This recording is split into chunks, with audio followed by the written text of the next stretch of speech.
ماں جب جلاد بننے پر آتی ہے یا ماں ایک عورت جب بحیثیت اس کو ایک عورت دیکھا جائے تو وہ کس لیول تک جا سکتی ہے. 3 سال گزر جاتے ہیں, اولاد نہیں ہوتی, منتیں, بہت مرادیں, بہت کچھ ہوتا ہے, لیکن اولاد نہیں ہوتی. دوسری شادی کا فیصلہ کرتے اور مہرین نامی جو عورت ہے اس کے ساتھ شادی کر لیتے. دوسری بیوی میں سے بھی اولاد نہیں ہوتی. پہلی بیوی یا آمنہ, اس کے گھر خیر ہوتی ہے اور اللہ تعالیٰ اس کو حاملہ کر دیتا ہے, لیکن دوسری بیوی جو مہرین ہے وہ ساتھ ہی ہے. اب جو دونوں بچے ہیں وہ بڑے ہو رہے ہیں, ان کی جو اٹیچمنٹ ہے اپنی دوسری ماں کے ساتھ, مہرین کے ساتھ وہ بہت زیادہ ہے, دوسری ماں کے ساتھ زیادہ وقت گزارتے ہیں. ظاہر آمنہ سے کہاں برداشت ہونا تھا کہ اس کے بچے دوسری ماں کی طرفداری کر رہے ہیں. اب ایک ماں اپنی اولاد کے لیے پلاننگ کر رہی ہے, حلوہ بناتی ہے, بچوں کو اس کے حلوہ بہت پسند ہے, بچے خوش ہوتے ہیں ہماری ماں نے حلوہ بنایا ہے, بچوں کو کہتی ہے آجو تم لوگوں کے لیے حلوہ بنایا, آجو مل بیٹھ کر حلوہ کھاتے ہیں. حلوہ کھاتے ہیں بچوں کی طبیعت خراب ہو جاتی ہے. اب بچے تڑپ رہے ہیں زمین پر اور آمنہ جو ہے سگی ماں وہ تماشا دیکھ رہی ہے کھڑے ہو کر کہ کب ان کی جان جائے اور میری زندگی سکون کی ہو. السلام علیکم جی. آج کا جو واقعہ ہے وہ ہے ٹوبہ ٹیک سنگھ کا ایک علاقہ ہے پیر محل, وہاں کا. کہا جاتا ہے جو ایک ماں ہوتی ہے اس سے زیادہ خوبصورت رشتہ اپنے بچوں کے لیے اور کوئی نہیں ہوتا. ماں کی جو دعا ہے وہ بچوں کو اس طرح سے لگتی ہے جیسے لگنے کا حق ہوتا ہے, اور ماں کے ساتھ ہی بچوں کی زندگی ہوتی ہے. لیکن آج کے واقعے کے بعد اندازہ ہوتا ہے کہ ماں جب جلاد بننے پر آتی ہے یا ماں ایک عورت جب بحیثیت اس کو ایک عورت دیکھا جائے تو وہ کس لیول تک جا سکتی ہے. اب یہ جو واقعہ پورا ٹوبہ ٹیک سنگھ کا ہے, جہاں پر غلام شبیر نامی بندہ ہے اور اس کی بیوی ہے آمنہ. دونوں کی شادی ہوتی ہے, 3 سال گزر جاتے ہیں, اولاد نہیں ہوتی دونوں کے گھر پر. اب ظاہر ہے فیملی کا بھی پریشر ہوتا ہے کہ اولاد کیوں نہیں ہو رہی ہے, بہت علاج کرواتے ہیں, بہت درباروں پر جاتے ہیں, بہت منتیں, بہت مرادیں, بہت کچھ ہوتا ہے, لیکن اولاد نہیں ہوتی. اب جو شبیر ہے وہ سوچتا ہے 3 سال بعد وہ سوچتا ہے کہ میں شادی کر لیتا ہوں, کیونکہ فیملی کا بھی پریشر ہے, اولاد کی بھی ضرورت ہے, خواہش ہے, تو شادی کر لیتا ہوں.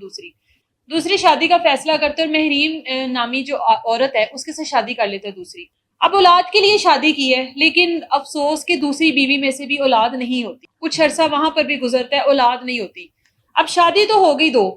اب جو پہلی بیوی ہے آمنہ, اس کے گھر خیر ہوتی ہے اور اللہ تعالیٰ اس کو حاملہ کر دیتا ہے. خوش ہوتے ہیں دونوں میاں بیوی کہ اللہ کا شکر ہے کہ دیر سے ہی لیکن اللہ تعالیٰ نے ہماری دعا کو قبول کیا, ہمارے گھر میں اللہ تعالیٰ نے خوشخبری سنائی. ان کے گھر میں بیٹی پیدا ہوتی ہے, اس کا نام یہ لوگ رکھتے ہیں انم. اب بچہ پیدا ہو گیا, حاملہ ہو گئی, ایک پورا گھر سیٹ ہو گیا. اب جو آمنہ ہے وہ اپنے شوہر کو کہتی ہے کہ اب اولاد کی وجہ سے تم نے دوسری شادی کی تھی, اب ایسا کرتے ہیں کہ تم اس کو جو مہرین ہے اس کو طلاق دے دو, اولاد تو ہمارے گھر میں ہو گئی, ہم لوگ ایک اچھی زندگی گزار رہے ہیں, خوشحال زندگی گزار رہے ہیں, اب وہ ہماری خوشیوں میں جو ہے وہ رکاوٹ ہے. اب یہاں پر میں آپ کو بتاتی چلوں کہ خوشحال گھرانہ ہے, یہاں پر کوئی غربت نہیں ہے, کوئی ایسا کوئی مسئلہ نہیں ہے. آمنہ کا کسی کے ساتھ کوئی ایسا تعلق نہیں ہے جس کی وجہ سے ان کے گھر میں کوئی لڑائی جھگڑا ہو. لڑائی صرف ایک وجہ ہے, وہ ہے سوتن, وہ اسے برداشت نہیں ہو رہی. جیسے ایک عورت کو عورت برداشت نہیں ہو رھی, اس سے وہ برداشت نہیں ہو رہی. خیر شبیر کہتا ہے کہ اب میں نے اسے شادی کر لی ہے, کیا ہوا اگر اس میں سے اولاد نہیں ہوئی, لیکن وہ میرے نکاح میں ہے, اب اس طرح مناسب نہیں ہے کہ میں اولاد ہو جانے کے بعد جو کہ میری تم سے ہو گئی ہے تو میں اس کو چھوڑ دوں. یہ سلسلہ چلتا رہتا ہے, لڑائی جھگڑے چلتے رہتے ہیں, نوک جھوک چلتی رہتی ہے گھر میں. آمنہ دوبارہ سے حاملہ ہوتی ہے اور اس کے گھر اللہ تعالیٰ بیٹا دیتا ہے اور اس کا نام وہ لوگ رکھتے ہیں مصباح. اب 2013 میں آمنہ کے گھر جو بیٹی پیدا ہوئی اس کا نام انم ہے, اور جو 2016 میں اس کے گھر بیٹا پیدا ہوا اس کا نام یہ لوگ رکھتے ہیں مصباح. فیملی کمپلیٹ ہو گئی, اللہ نے بیٹی بھی دے دی, اللہ نے بیٹا بھی دے دیا, ایک خوشحال گھرانہ چل رہا ہے. لیکن دوسری بیوی جو مہرین ہے وہ ساتھ ہی ہے. اب جو دونوں بچے ہیں وہ بڑے ہو رہے ہیں, ان کی جو اٹیچمنٹ ہے اپنی دوسری ماں کے ساتھ, مہرین کے ساتھ, وہ بہت زیادہ ہے. آمنہ ہر وقت اس چیز پر لڑائی جھگڑا ڈالتی ہے اپنے شوہر سے کہ اس کو نکال دو, مجھے یہ نہیں چاہیے اپنی زندگی میں, اپنے گھر میں مجھے نہیں ضرورت, اپنے بچوں کے ساتھ, میرے بچوں کو اس سے دور رکھو, میں اس کو اپنے گھر میں نہیں چاہتی ہوں. لیکن کیونکہ وہ اس کے نکاح میں تھی وہ ساتھ رکھتا ہے. لڑائی جھگڑے چل رہے ہیں, کوئی غربت کی لڑائی نہیں ہے, کوئی اور مسئلہ نہیں ہے, کوئی تعلقات نہیں ہے, نہ ہی شبیر کے نہ ہی آمنہ کے, کوئی ایسا مسئلہ نہیں ہے. صرف ایک عورت کی لڑائی ہے, اس کی دوسری بیوی کی. اب دونوں بچوں کی جو اٹیچمنٹ ہے وہ مہرین کے ساتھ بہت گہری ہوتی جا رہی ہے. وہ دوسری ماں کے ساتھ زیادہ وقت گزارتے ہیں, دوسری ماں کے ساتھ کھاتے پیتے ہیں. دوسری ماں جب میکے جاتی ہے وہ ساتھ اس کے میکے بھی چلے جاتے ہیں. بچے بڑے ہو گئے ہیں, اب گھر میں لڑائیاں جھگڑے بھی چل رہے ہیں, بچوں کی اٹیچمنٹ بھی دوسری طرف زیادہ ہو رہی ہے.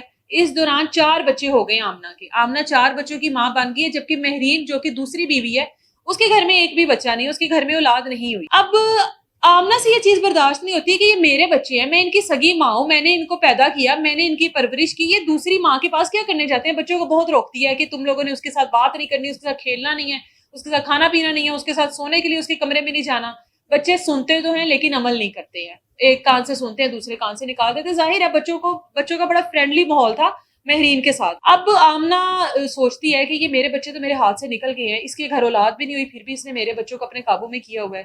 اب دونوں جو بڑے بچے ہیں وہ مہرین کے ساتھ اتنے اٹیچ ہوتے ہیں کہ جب مہرین اپنے میکے جاتی ہے وہ دونوں بچے اس کے ساتھ اس کے میکے بھی چلے جاتے ہیں، وہاں پہ رہ بھی لیتے ہیں جا کر کہ ہماری ماں ہے، بہت خوش رہتے ہیں اس کے ساتھ. ایک دن ایسے ہی ہوتا ہے، دونوں بچے مہرین کے ساتھ اس کے میکے چلے جاتے ہیں، واپس آتے ہیں. آمنہ پوچھتی ہے کہ کس کی اجازت سے گئے؟ تو انہوں نے کہا ہمیں اجازت کی کیا ضرورت ہے، ہماری ماں ہے وہ. آپ کی جو لڑائی جھگڑے ہیں وہ غلط ہے، ہماری وہ جو دوسری ماں ہے وہ بالکل صحیح ہے، وہ لڑائی جھگڑے نہیں ڈالتی ہے، وہ کوئی فساد نہیں ڈالتی. آپ ہمارے گھر میں فساد ڈالتی ہیں، وہ بالکل صحیح ہے، آپ صحیح ہو جائیں وہ بھی صحیح ہے. ظاہر آمنہ سے کہاں برداشت ہونا تھا کہ اس کے بچے دوسری ماں کی طرفداری کر رہے ہیں. وہ اپنے بچوں کے بارے میں سوچتی ہے اور کہتی ہے کہ یہ اب میری اولاد تو رہی نہیں ہے، یہ تو اسی کی ہو گئی ہے، اسی کی زبان بولتے ہیں. پلان کرتی ہے بیٹھ کر. اب ایک ماں اپنی اولاد کے لیے پلاننگ کر رہی ہے، بیٹھ حلوہ بناتی ہے بچوں کو، اس کے حلوہ بہت پسند ہے، بچے خوش ہوتے ہیں ہماری ماں نے حلوہ بنایا ہے. بچوں کو کہتی ہے آجو تم لوگوں کے لیے حلوہ بنایا، آجو مل بیٹھ کر حلوہ کھاتے ہیں. بچے آ جاتے ہیں، حلوہ کھاتے ہیں بچوں کی طبیعت خراب ہو جاتی ہے. اب بچے تڑپ رہے ہیں زمین پر اور آمنہ جو ہے سگی ماں وہ تماشا دیکھ رہی ہے کھڑے ہو کر کہ کب ان کی جان جائے اور میری زندگی سکون کی ہو. یہ وہ ماں ہے جس نے منت مرادوں کے بعد ان بچوں کو حاصل کیا ہے، جس نے کوئی دربار نہیں چھوڑا، کوئی درگاہ نہیں چھوڑی، کہیں پر علاج کروانا اس نے نہیں چھوڑا. کتنے اس نے سجدے کیے ہوں گے، کس طرح رو رو کر اس نے اللہ تعالیٰ سے اولاد مانگی ہوگی. اللہ تعالیٰ نے اس کو اولاد جیسی نعمت سے نوازا. اس کے اوپر یہ ایک اور اللہ تعالیٰ کا رحم ہوا کہ جو دوسری شادی کی گئی اس میں سے اولاد نہیں ہوئی، اللہ تعالیٰ نے اسی کی گود کو ہرا کیا اور وہ اپنی آنکھوں کے سامنے اپنے ہاتھوں سے اپنی گود کو اجاڑ رہی ہے. بچوں کی حالت زیادہ خراب ہوتی ہے، وہ ڈاکٹر پہ نہیں لے کے جاتی، وہ انتظار کر رہی ہوتی ہے ان کی جان نکلنے کا. مہرین آتی ہے، وہ بچوں کی حالت دیکھتی ہے، جلدی سے بچوں کو لے کر جاتی ہے، ریسکیو کرتی ہے، اسپتال لے جاتی ہے. ایک ہاسپٹل لے کر جاتی ہے، وہاں پر وہ کہتے ہیں کہ ان کی حالت بہت خراب ہے، آپ ان کو دوسرے ہاسپٹل لے جاؤ. دوسرے ہاسپٹل لے کر جاتی ہے، شوہر کو فون کر دیتی ہے کہ یہ مسئلہ ہے، آپ فوری طور پر ہسپتال پہنچے.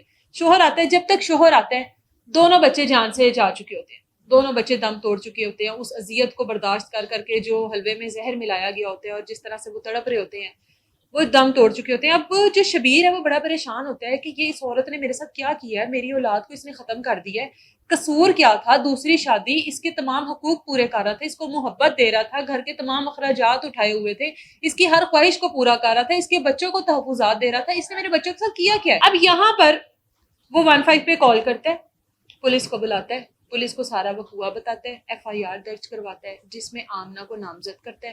پولیس کو بتاتا ہے کہ سوتن سے نفرت، میرے بچوں کی اس کے ساتھ اٹیچمنٹ اس عورت سے برداشت نہیں ہوئی جس کی وجہ سے اس نے میرے بچوں کو جان سے مار دیا. مجھے میرے بچے تمام تر چیزوں سے زیادہ عزیز تھے لیکن اس نے میرے بچوں کے بارے میں نہیں سوچا، آپ اس کے اوپر FIR درج کریں اور اس کو لے جائیں. پولیس اس کو اریسٹ کرتی ہے، لے جاتی ہے. ایک ہستا بستا جو گھر ہے وہ تباہ و برباد ہو جاتا ہے، ایک نفرت کی آگ میں، ایک حسد کی آگ میں، اس چیز کی تکلیف میں کہ میرے بچے دوسری ماں کے ساتھ کیوں اٹیچ ہو رہے ہیں. اللہ کی بندی، تجھے اللہ تعالیٰ نے اولاد دے دی، تجھے اللہ تعالیٰ نے گھر دیا، تیرا شوہر دیا، تجھے تمام اختیارات دیے، تحفظات دیے، تیری پوزیشن اتنے سال گزرنے کے بعد، دوسری شادی ہو جانے کے بعد بھی آج بھی اس سے زیادہ اسٹرانگ تھی کیونکہ اللہ تعالیٰ نے اولاد تجھے دی. لیکن وہ کہتے ہیں نا کہ دماغ میں جو کیڑا ہوتا ہے وہ آپ کو کبھی بھی خوش نہیں رہنے دیتا. اگر آپ نے خوش نہیں رہنا تو آپ نے نہیں رہنا. آپ تمام تر زندگی کی چیزوں کو لے کر، تمام تر اپنی خواہشات کو پورا کرنے کے بعد بھی آپ نے خوش نہیں رہنا تو نہیں رہنا. اب اس کی سزا خود تو یہ کاٹے گی، لیکن جو اتنی منتوں کے بعد اولاد پیدا کی اس کو بھی اس نے جان سے مار دیا. یہ ایک ماں کا کردار تھا جو آپ لوگوں کو میں بتا رہی ہوں. یہ ان عورتوں کے لیے ہے جن کے شوہر دوسری شادیاں کر لیتے ہیں اور ان کو یہ چیز برداشت نہیں ہوتی ہے. یہ ان مردوں کے لیے جب وہ دوسری شادی کر لیتے ہیں تو کوشش کریں کہ اپنی فیملیز کو الگ الگ رکھیں، دونوں کو ملا کے نہ رکھیں، نہیں تو یہ جو نفرت کا بیج ہے نا یہ ایک نہ ایک دن اس طرح کا درخت لگاتا ہے. اجازت ہے مجھے. اللہ